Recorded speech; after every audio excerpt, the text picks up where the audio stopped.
ऐसे ही कुछ दिन बीत जाते हैं। इधर टूनी चिड़िया उसी जंगल में एक पेड़ पर रहती थी।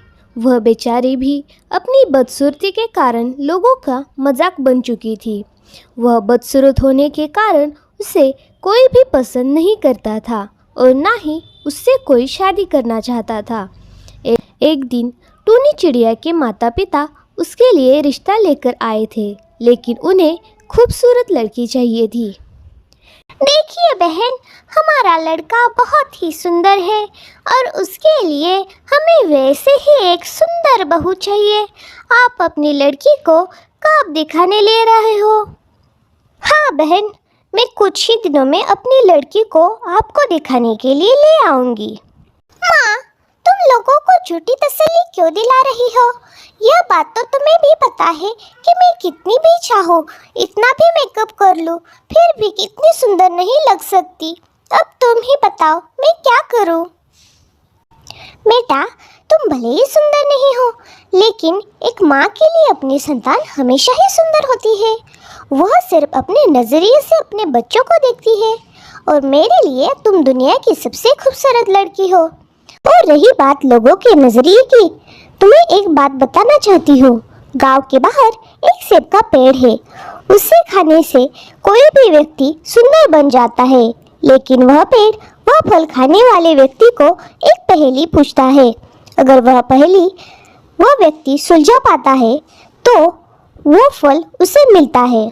और मुझे पता है तुम बहुत होशियार हो, तुम पहेली जरूर सुलझा सकोगे।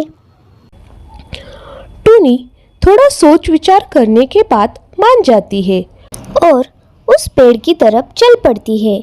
वहां जाने के बाद उसे दिखता है कि वह पेड़ सेबों से भरा पड़ा है, लेकिन उसके आसपास कोई भी पंछी नहीं था जो उस फलों को खा सके।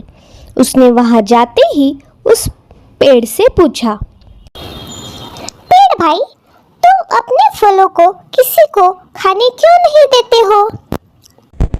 मेरे पेड़ के फल बहुत ही कीमती है, उसे किसी को ऐसे ही नहीं दे सकता। इस पेड़ पर लगे हुए हर फल की एक कीमत है। जो भी इस फल को खाता है उससे बहुत सारी खूबसूरती मिलती है, इसलिए मैं इसे किसी को भी नहीं खाने दे सकता। तुम बताओ तुम्हें क्या चाहिए? मुझे भी वही चाहिए जिसके लिए सब यहाँ आते हैं। मुझे भी बेहद खूबसूरत बनना है। क्या तुम मेरी मदद करोगे? मैं क्यों तुम्हारी मदद करूंगा?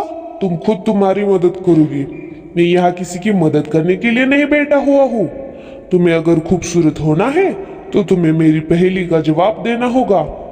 सुनो, अगर प्यास लगे तो पी सकते हैं, भूख लगे तो खा सकते हैं, ठंड लगे तो उसे जला भी सकते हैं।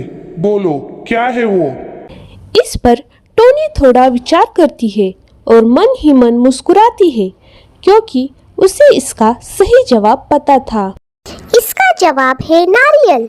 इसका पानी हम प्यास लगने पर पी सकते हैं, ठंड लगने पर इसके कवच को जलाकर आग बना सकते हैं और भूख लगने पर इसका अंदर का मांस खा सकते हैं। यही है सही जवाब। बधाई हो, तुम बन चुकी हो हकदार असीमित खूबसूरती की। यह लो तुम्हारा तोहफा। ऐसा कहकर उसने टूनी को एक सेब दे दिया, जिसे खाकर टूनी बहुत ही खूबसूरत बन गई। उसने मन ही मन पेड़ के बहुत आभार माने।